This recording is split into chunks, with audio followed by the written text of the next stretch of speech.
Now, making games part of the class library makes it fun and allows students to share their reading with each other.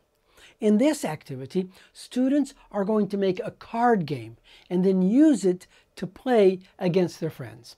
It will also help them develop their memory.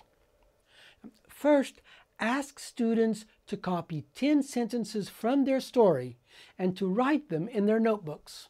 Tell them to look at their sentences and to underline one important word each. Now, give them 10 small cards of one color, for example, like these, and give them about 10 cards of this size. And tell them to write the sentences on the cards, one sentence for each card, but without the underlined word. Now, give them 10 small cards of another color, in this case, like these, in yellow, and tell them to write the underlined words on these cards, one word for each card.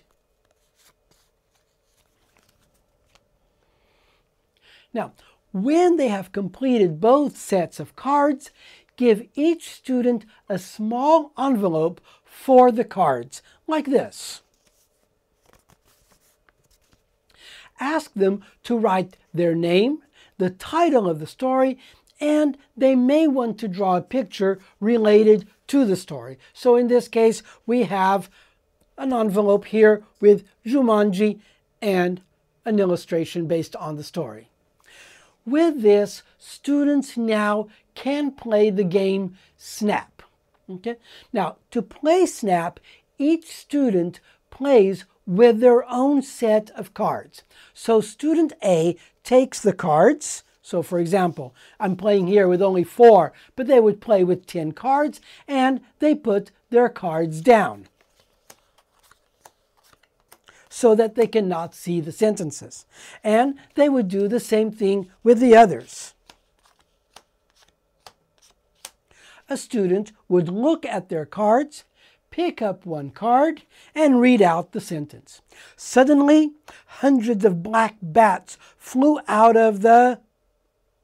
And now they have to look for the word that completes that sentence. So they can turn over a word and say, hundreds of black bats flew out of the house? No. And they would put it back. If they find the right word, hundreds of black bats flew out of the fireplace, then they win and they take the card. The next student then plays with their own cards. The first student to finish all of their cards wins. Now, as students play the game, they are also sharing information about their stories with each other.